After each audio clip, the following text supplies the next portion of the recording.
Hey, ich teste heute DaVinci Resolve. Ich werde damit zwei Projekte umsetzen, ein kleineres und ein größeres.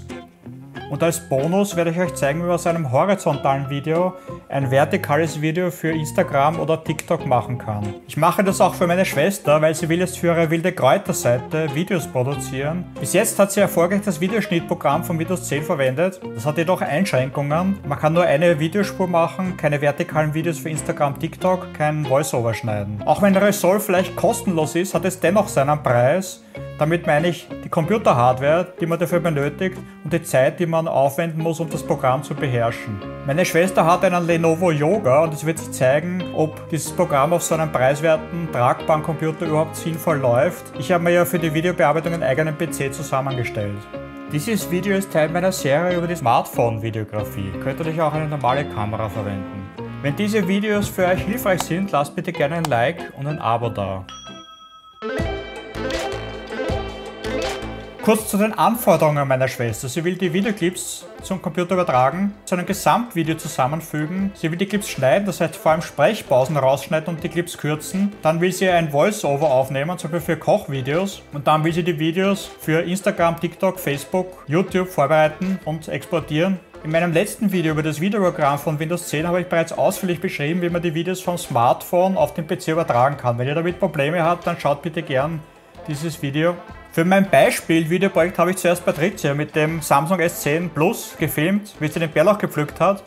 Und dann habe ich mich selbst mit dem iPhone 11 Pro gefilmt, wie ich den Bärlauchstudel gemacht habe. Ich habe horizontal in 4K gefilmt. Wenn ihr euch nicht sicher seid, ob ihr horizontal oder vertikal filmen sollt, dann filmt besser horizontal, weil ihr könnt aus einem horizontalen Video noch immer ein vertikales Video machen. Die Benutzeroberfläche von Resolve ist aufgeteilt in mehrere Seiten. Zum Bearbeiten gibt es gleich zwei Seiten. Es gibt die Cut-Seite für einfache, kurze Projekte und die Edit-Seite für längere, komplexere Projekte. Ich finde das einerseits verwirrend, andererseits macht es den Einstieg wahrscheinlich leichter. Wenn ihr noch nie ein Video geschnitten habt, seid ihr sicher auf der Cut-Seite einmal richtig. Für mein Beispiel Bärlauchprojekt werde ich das kürzere Pflückvideo mit der Cut-Seite erstellen und das längere Kochvideo mit der Edit-Seite. Wie ihr wahrscheinlich schon bemerkt habt, gibt das Resolve 16 nicht auf Deutsch, aber es gab bei der Vorgängerversion ein deutsches Handbuch und ich vermute, dass es auch das für diese Version geben wird. Ich werde auf jeden Fall unter dem Video das englische Handbuch verlinken und das deutsche, sobald es erscheint. Für mein erstes Projekt verwende ich nur diese Cut-Seite. Ich habe meine Videos hier schon importiert in dieses Media Pool. Wenn ich einen Clip doppelklicke, dann kommt es hier im Vorschaufenster. Oder wenn ich das Clip hier in diese Zeitleiste ziehe, dann sehe ich hier die aktuelle Position aus der Zeitleiste ebenfalls hier im Vorschaufenster. Dieser rote Knopf ist der Abspielkopf bzw. Playhead. Es gibt im Cut-Fenster eine obere Zeitleiste und eine untere Zeitleiste. Die obere zeigt immer das gesamte Projekt an, die untere Zeitleiste zeigt immer einen Ausschnitt an. Sehr wichtig zu verstehen, dass Resolve in dieser Cut-Seite auch zwischen E-Roll und B-Roll unterscheidet. E-Roll ist bei mir dieses Interview, das ich mit Patricia geführt habe. Bärlauchblatt ist und B-Roll sind diese Detailaufnahmen, die ich vom Pflücken gemacht habe. Mein Ziel ist, dass ich diese Detailaufnahmen an der richtigen Stelle über diese E-Roll lege und das Interview im Hintergrund noch weitergeht. Resolve behandelt diese Clips unterschiedlich, je nachdem, ob sie in der ersten Spur sind, eben E-Roll, oder in den anderen Spuren. Wenn ich hier in der ersten Spur diese Clips bearbeite, zum Beispiel hier verschiebe, dann entstehen keine Lücken. Wenn ich aber das in den anderen Spuren mache, dann entstehen schon Lücken. Der Sinn davon ist natürlich, dass man die B-Roll bearbeiten kann, ohne dass man die E-Roll, die quasi fix bleibt, zerstört. Jetzt könnte ich natürlich hergehen und alle Clips hier gleich direkt in der Timeline bearbeiten. Aber es ist besser, wenn man die Clips vorher ein bisschen zurechtschneidet. Deswegen lösche ich die jetzt einmal wieder. Dazu öffne ich das Clip mit Doppelklick. Jetzt kann ich schauen, wo die Versprecher sind und die kann ich jetzt rausschneiden. Mit der Leertaste es ist sehr reich in Vitamin. kann ich mir das anhören. Jetzt gibt es auch diese JKL-Tasten. Da kann ich so schnell herumspulen im Video. Das ist eigentlich Standard. Ebenfalls Standard ist diese In- und Out-Points zu setzen. Schauen wir mal das jetzt an. Die Rückseite von der Bärlauchblatt ist... Okay, das will ich auf jeden Fall nicht. Ich kann zum Beispiel hier jetzt einen In-Point setzen. Schauen, ob das besser ist. Weil der Rückseite von der Bärlauchblatt ist matt. Okay, das ist okay. Outpoint setze ich jetzt nicht. Könnte man mit der Taste O setzen. Aber das mache ich später, dass ich das Ende schneide. Jetzt ziehe ich das einmal runter in die Zeitleiste. So, jetzt gehe ich zu der Stelle, wo ich die B-Roll einfügen will, die erste B-Roll. Das ist, wenn sie dieses herzeigt, dass das Blatt auf der Rückseite matt ist, dass man daran erkennt, dass es Bärlauch ist.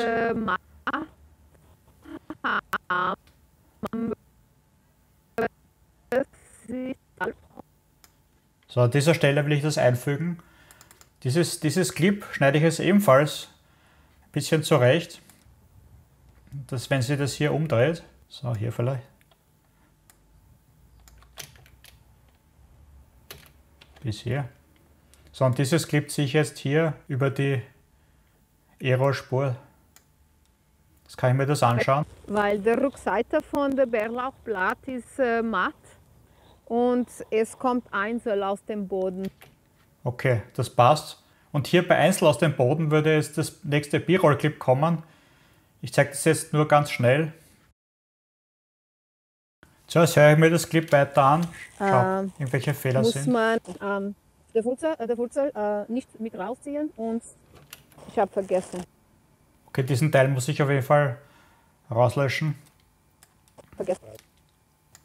Ich gehe dann mal zu der Stelle, wo es wieder besser ist. Einfach abreißen, so einmal. Okay, ab hier. Da teile ich diesen Clip.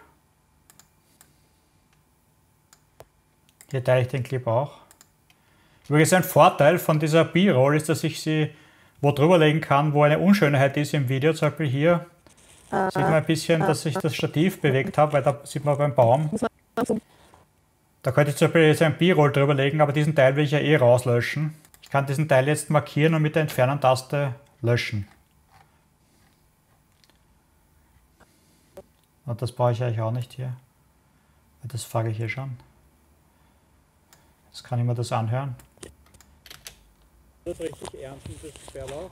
Muss man abreißen und die Wurzel nicht mit rausziehen. So, da habe ich jetzt wieder ein B-Roll. Ich werde das jetzt analog zu vorher machen. Und ich komme zurück, wenn ich fertig bin. So, das war's eigentlich. Ich will ja noch was zeigen. Es gibt hier diese Tools, dieser Button hier. Weil ich habe nämlich hier bei diesem Video hier, kann man hier dieses Stativ sehen und ich will das verstecken. Und in den Tools hat man verschiedene Werkzeuge. Ich nehme jetzt hier dieses Transform-Werkzeug und da kann ich dieses Clip hier vergrößern. Und jetzt ist dieses Stativ unsichtbar. Mit rausziehen. Andere Werkzeug, die man hier hat, ist so ein Crop-Tool. Dann kann man beim Audio die Lautstärke verändern. Man kann auch die Geschwindigkeit des Clips verändern. Ich wollte dann noch eine Musik zum Video hinzufügen, weil VoiceOver brauche ich ja nicht, weil Patricia schon spricht. Ich habe da in der YouTube Audio Library so ein MP3 Musikstück gefunden. Leider kann man ja auf der Cut-Seite nicht die Audiospur sehen, deswegen wechsle ich dazu auf die Edit-Seite und jetzt kann ich die Musik hier in eine eigene Spur hinzufügen. Schau, wie das klingt. Und wie kannst du erkennen, dass es jetzt keine giftige Pflanze ist, dass es wirklich Bärlauch ist? Weil der Rückseite von der Bärlauchblatt ist matt. Ich kann die Musik auch leiser machen, wenn ich hier diese Linie nach unten ziehe. Oder lauter machen, wenn ich sie nach oben ziehe. Man kann zwischen diesen Cut- und Edit-Seiten jederzeit die Wurzel problemlos wechseln. Am Schluss kann man jetzt dieses Video noch exportieren. Es gibt hier so eine Quick-Export-Funktion. Es gibt aber nicht viel Auswahlmöglichkeiten. Wenn man mehr Möglichkeiten haben will, muss man auf diese Deliver-Seite wechseln. Mein zweites Projekt werde ich nur mit dieser Edit-Seite machen. Das sind meine Clips, werden hier angezeigt. Und dann gibt es hier ein Vorschaufenster. Ich habe diesmal nur B-Roll-Clips und die will ich zum Voice-Over dazu schneiden. Ich habe hier eine Timeline. Im rechten Vorschaufenster wird der Inhalt der Timeline angezeigt. Ich kann das aber umschalten, dass ich nur eine Vorschau sehe. Im Edit-Fenster gibt es zwei verschiedene Modi, die relevant sind. Es gibt zunächst diesen Selection Mode. Wenn ich jetzt hier einen Clip schneide, bleibt eine Lücke zurück. Und dann gibt es diesen Trim Edit Mode.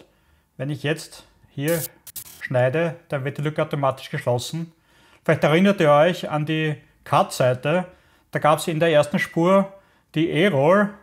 Wenn man die geschnitten hat, sind die Löcher auch automatisch verschwunden. Und in den anderen Spuren war es so, dass die Löcher nicht verschwunden sind. Hier muss man das selbst bestimmen. Es gibt hier keinen dezidierten E-Roll oder B-Roll-Track. Ich will jetzt zunächst mein Voice-Over schneiden. Ich habe hier ein paar Versprecher oder Pausen drin. Ihr könnt hier mit Steuerung Minus und Steuerung Plus könnt ihr hier diese Timeline verkleinern und vergrößern. Das geht im Cut-Fenster auch nicht. Und hier am Anfang habe ich gleich ein Stück, wo ich noch nichts wirklich Sinnvolles spreche. So, ich könnte es hergehen und das direkt hier mit der Maus schneiden. Nur wenn man ein längeres Voice-Over hat, dann wird das sehr mühsam. Deswegen ist es besser, wenn man die Tastatur verwendet. Und es gibt einen Workflow, den nennt man Top and Tail Editing. Da geht man im Prinzip hier vom Playhead aus und schneidet von hier aus. Diese Kommandos gibt es hier im Trim-Menü und die heißen bei Resolve Trim Start und Trim End. Wenn man Trim Start wählt, dann wird alles vom Playhead aus abgeschnitten. Ich zeige mal das vor. Und wenn man im Trim Edit Mode ist, dann entstehen auch keine Lücken. Mit diesem Kommando kann man eigentlich relativ effizient dieses Voice-Over durchgehen. Man kann immer die Teile rausschneiden, die man nicht braucht. Man kann da auch arbeiten mit dieser Rasierklinge zwischendurch, wenn der Teil schon okay ist, und kann hier Schnitte machen.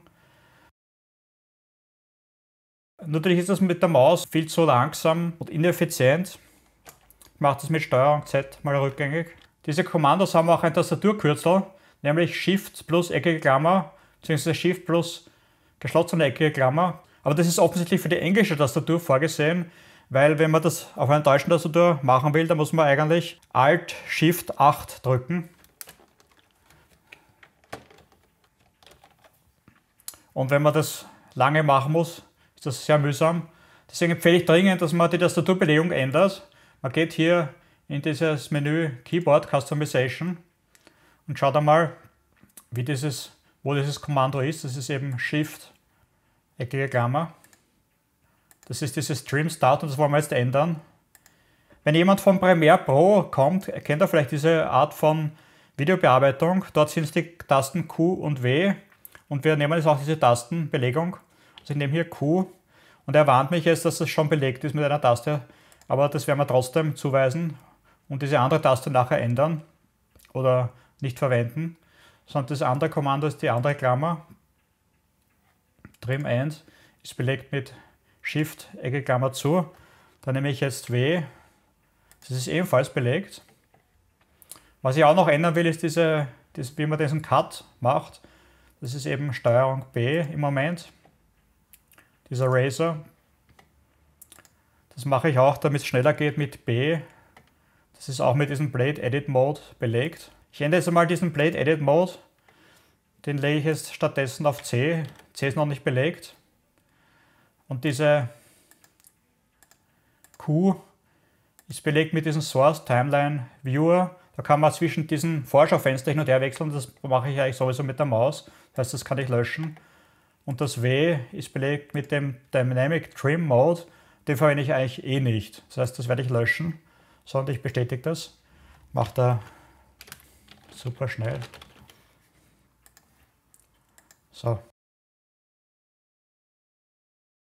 Also mit den Cursor-Tasten links, rechts kann man so hin und her wandern, beziehungsweise mit Umschalt kann man eine Sekunde springen, beziehungsweise mit den JKL-Tasten kann man auch schnell scrollen. Ich muss noch hier in diesen Trim-Edit-Mode gehen, damit auch die Pausen entfernt. Für den Strudel braucht ihr Bärlauch oder Spinat. So, dieser Satz ist schon okay. Ich füge nach jedem Satz, der ist okay ist, einen Cut ein mit B, eben statt Steuerung B, damit wenn ich später, nämlich wie zum Beispiel hier diese Pause rausschneide, wenn ich jetzt Q drücke, dann löscht er nur bis zum letzten Schnittpunkt Was hier noch sinnvoll ist, was man einstellt, weil wenn man hier nämlich mit dem Playhead herumspringt, dann markiert er nicht automatisch das Clip unter dem Playhead. Da stelle ich jetzt ein, Timeline, Selection follows Playhead, dann ist automatisch das markiert. Man kann übrigens mit Pfeil rauf und Pfeil runter zwischen diesen Schnitten herumspringen. Das ist auch ein sehr sinnvolles Kommando. Ich lasse die Mischung trocknen, damit der Teig nicht zergeht, wenn ich ihn reingebe. Ich lasse die Mischung trocknen. Wenn ich sehe, dass ich es doch noch einmal gesagt habe, dann kann ich mit STRG Z meinen Schnitt rückgängig machen. Und dann löscht natürlich bis mehr nach vorne, beziehungsweise zum Anfang hin. Ich lasse die Mischung trocknen, damit sie den Teig... Ich lasse die Mischung...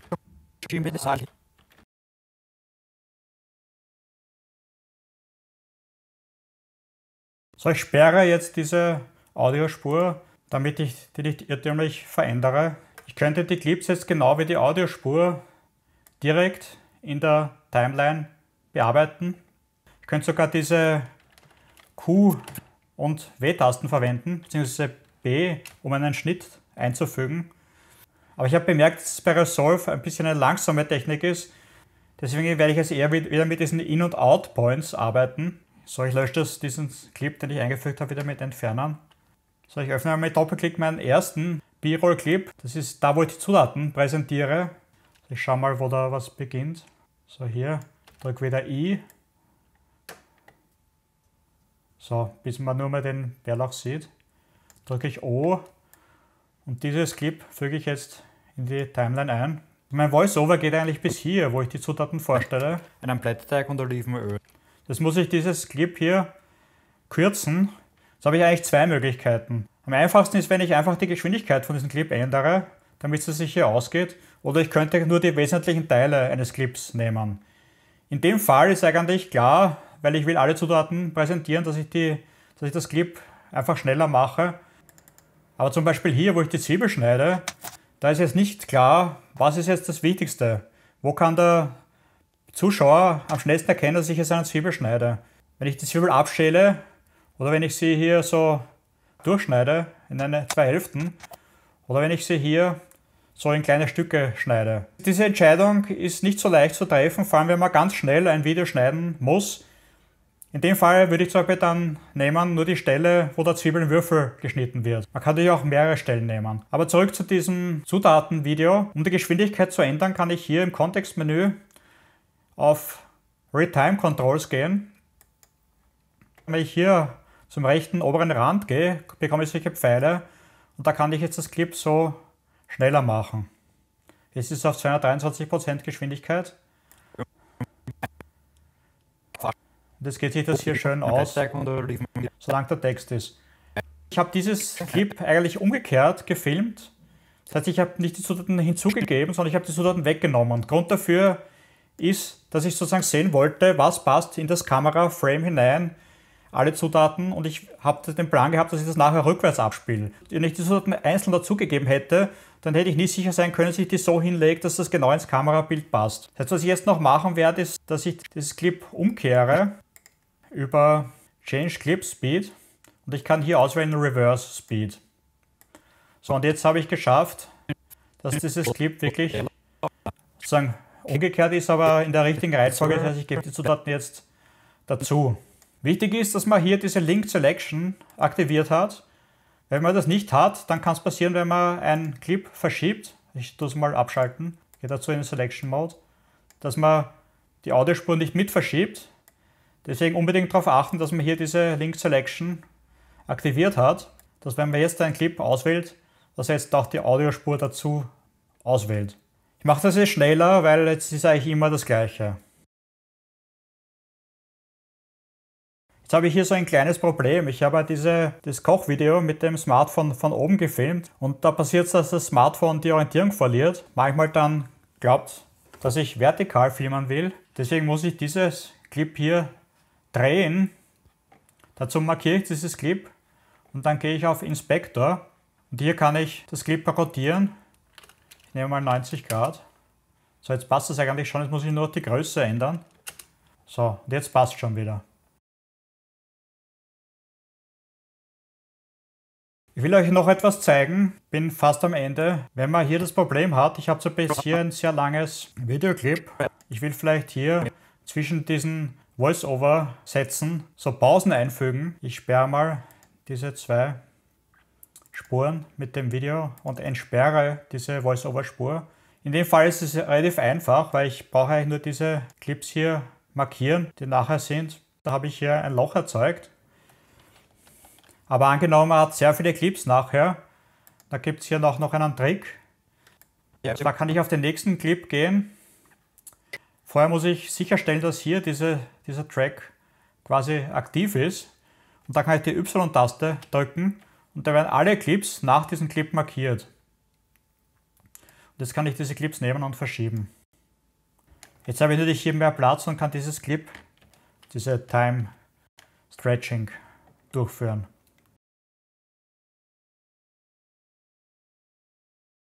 So, jetzt habe ich diesen Clip eigentlich schon fertig geschnitten. Will vielleicht jemand noch einen Titel hinzufügen? Zeige ich auch, wie das geht. Weiter mal diese Audiospur entsperren. Jetzt kann ich mit Y alles markieren. Jetzt gehe ich auf Effects Library und nehme hier einfach einen normalen Text. Markiere diesen Text und jetzt gehe ich auf Inspector. Jetzt kann ich hier den Text eingeben, meinen Titel.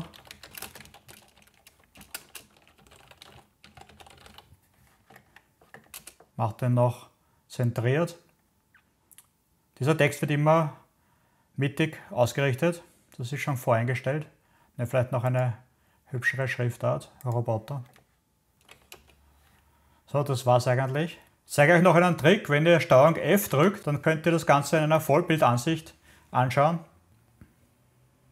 Für den Strudel braucht ihr Bärlauch oder Spinat, Schafkäse, ein Ei, eine Zwiebel, einen Blätterteig und Olivenöl. Zuerst schneidet ihr die Zwiebel und den Schafkäse in Würfel.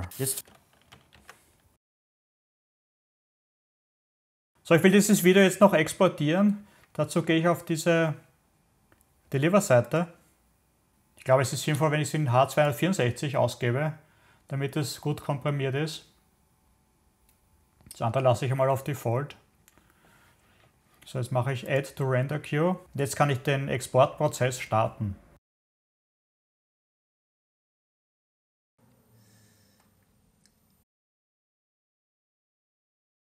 Manchmal veröffentliche ich meine Videos sowohl auf YouTube, Facebook als auch auf Instagram, TikTok. Für YouTube findet man am besten horizontal, aber horizontale Videos sind nicht ideal für Instagram und TikTok, da die meisten ihr Smartphone vertikal halten wollen. Auf Facebook kann man sich das eigentlich aussuchen. Man kann mit ein bisschen Aufwand horizontale Videos in vertikale Videos umwandeln. Man verliert dann nur ein Stück vom Rand. Am besten man filmt dann in 4K, damit man keinen Qualitätsverlust hat. Wenn man zum Beispiel eine Person im Bild hat, eine stehende Person oder in dem Fall kniend, dann ist kein Problem, wenn man den linken und rechten Rand abschneidet. Aber wenn man schon vertikal gefilmt hat, man will eine horizontale Version erstellen, da kann es sein, dass man dann irgendwas abschneiden muss von der Person. Deswegen ist es besser, wenn man horizontal filmt, wenn man überlegt, nachher noch eine vertikale Version draus zu machen. Für Instagram werden folgende Seitenformate empfohlen. Zunächst 4:5 für vertikale Postings, dann 1:1, ebenfalls für Postings, wenn man quadratisch will. Eventuell geht das auch für TikTok. Und dann 9:16 für Insta-Stories, IGTV und TikTok. Ob man jetzt 1:1 nimmt oder 4:5, hängt natürlich davon ab, was das Subject ist. Also bei meinem Kochvideo habe ich diese Pfanne und das ist eigentlich fast ideal für ein quadratisches Format, das heißt, würde ich 1:1 nehmen. Aber wenn ich eine Person gefilmt habe, würde ich dann dieses 4:5 nehmen. So, wie gehe ich jetzt vor in DaVinci Resolve? Zunächst würde ich die Timeline duplizieren, weil ich will ja diese horizontale Version behalten.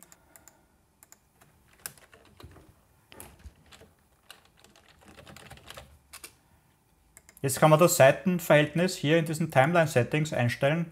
Ich gehe dazu hier auf Custom Settings. So, jetzt will ich die Höhe eigentlich gleich lassen. Will nur die Breite verändern, damit wird das ganze Bild hier schmaler.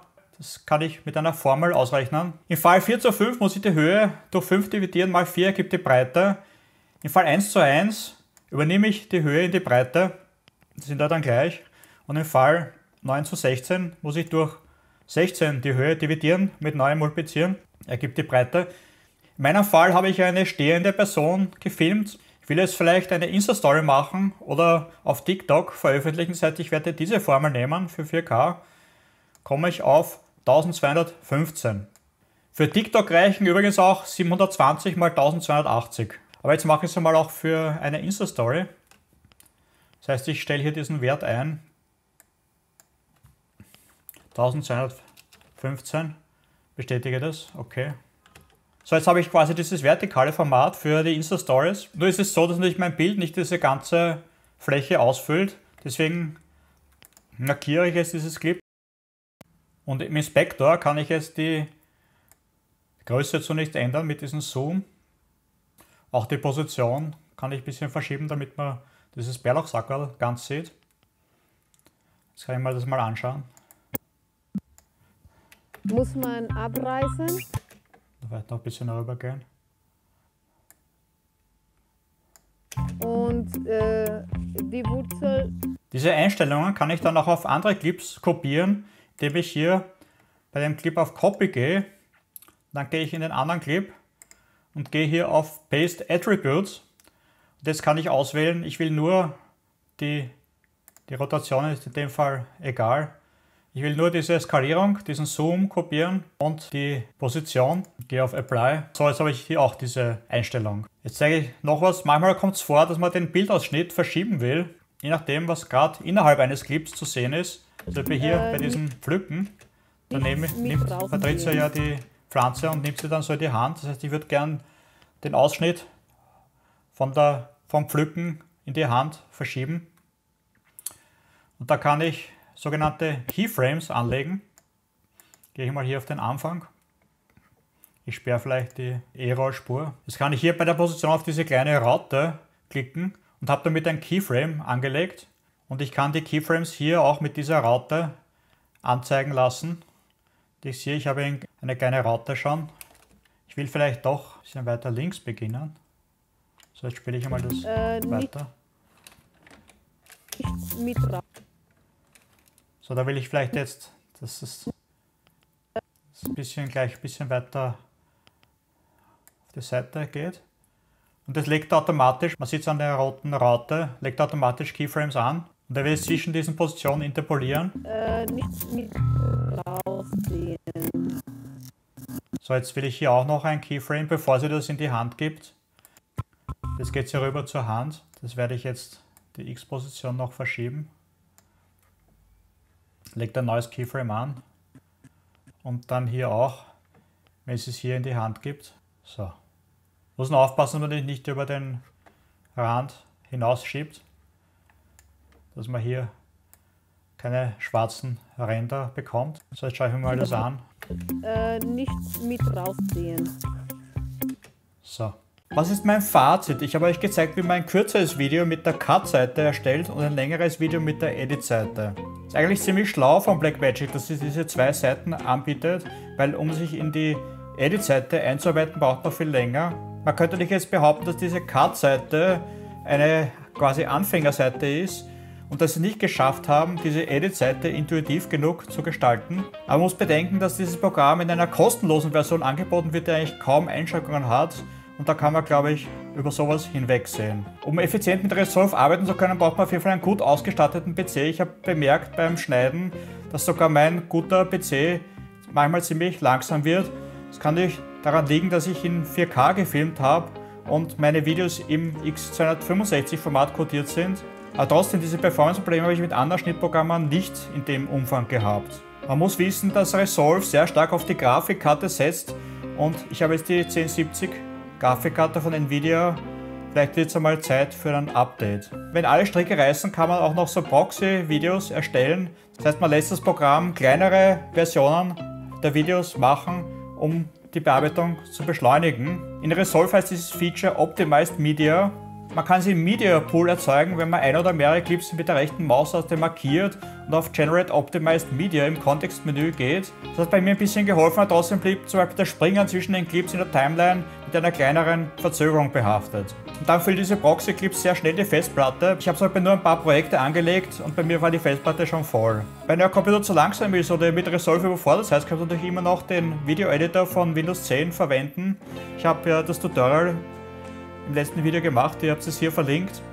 Aber es ist schon natürlich bitter, dass man mit diesem Programm dann nur eine Videospur machen kann, dass man vertikale Videos für Instagram, TikTok nicht erstellen kann und dass man Voiceovers nicht gut schneiden kann. Was mir auch nicht so gut gefällt, ist, dass Resolve die Projekte in einer Datenbank speichert und nicht als Dateien. Das macht es natürlich schwieriger, wenn man Backups machen oder auf ein externes Laufwerk verschieben will.